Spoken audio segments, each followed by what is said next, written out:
کو آپ جو کچھ لائے آپ پر اعتماد کر کے دل سے اس کی تصدیق کر دینا، یہ ایمان ہے۔ اچھی طرح یاد رکھو، ایمان کسے کہتے ہیں؟ لغوی، کسی کی بات کو کسی پر اعتماد اور بھروسہ کر کے دل سے اس کی تصدیق کر دینا، یہ ہے ایمان کو لغوی معنی۔ اصطلاحی شرح میں رسول کی بات کو رسول پر اعتماد کر کے دل سے اس کی تصدیق کر دینا، یہ ایمان ہے، اس کو ایمان بولتے ہیں۔ علم کسے بولتے ہیں؟ علم کہتے ہیں جان لینے کو، اور معرفت کہتے ہیں مان لینے کو۔ ایمان، علم اور معرفت، یہ تینوں چیزیں الگ الگ ہیں۔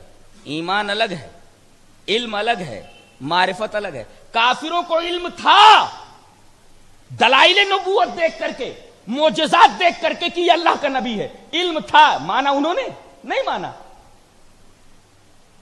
دلائل نبوت دیکھتے تھے نا، انگلی اٹھائی آپ نے تو چاند کے 2 ٹکڑے ہو گئے، بہت سارے دلائل انہوں نے دیکھے، معجزات دیکھے۔ کفار کو علم تھا کہ یہ اللہ کا نبی ہے، دلائل نبوت کو دیکھ کر کے علم تھا، لیکن ایمان نہیں لائے۔ تو ایمان الگ ہے، علم الگ ہے۔ کفار کو علم تھا دلائل نبوت دیکھ کر کے کہ یہ اللہ کا نبی ہے، لیکن ایمان نہیں لائے۔ اور معرفت مانے پہچان لینا۔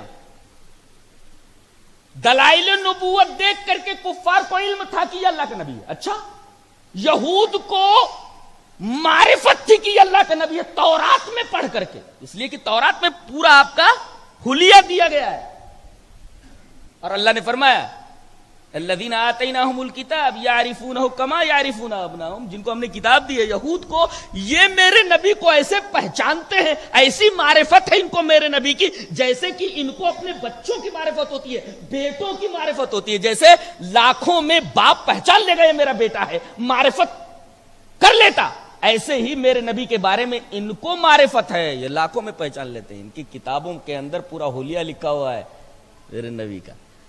تو دیکھو، ان کو معرفت تھی لیکن پھر بھی ایمان نہیں لائے۔ یہودیوں کو تورات کی وجہ سے معرفت تھی، شناخت تھی یہ اللہ کا نبی ہے، لیکن ایمان نہیں لائے۔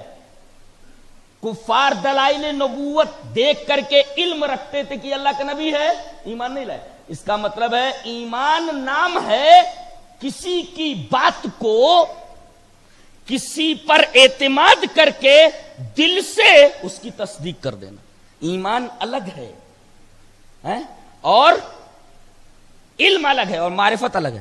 اور وہیں پر ایک لفظ ہے ایقان، جیسا کہ آگے میں بتاؤں گا، وَبِالْآخِرَةِ هُمْ يُوقِنُونَ، کسی چیز کا یقین ہو جائے ضروری نہیں ہے کہ آدمی ایمان لے آئے۔ جیسے فرعون کو یقین تھا نہیں، موسیٰ علیہ السلام کی نبوت کا یقین تھا کہ نہیں؟ اور قرآن میں ہے کہ وَجَحَدُوا بِهَا وَاسْتَيْقَنَتْهَا أَنفُسُهُمْ، ان کے دلوں کو یقین تھا پھر بھی انہوں نے اس کا انکار کیا۔ اس کا مطلب یقین الگ ہے، ایمان الگ ہے۔ ایمان اور یقین دونوں کو نہ ملایا جائے، ایمان الگ ہے، یقین الگ ہے۔ کسی چیز کا یقین ہو جائے ضروری نہیں کہ آدمی اس پر ایمان لے آئے، ہوتا ہے ایسا۔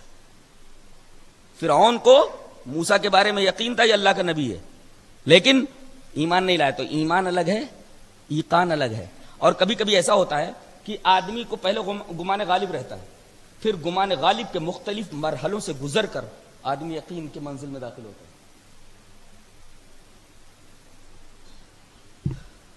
تو الذین یؤمنون بالغیب، غیب پر ایمان رکھتے، ویقیمون الصلاۃ، نماز قائم کرتے،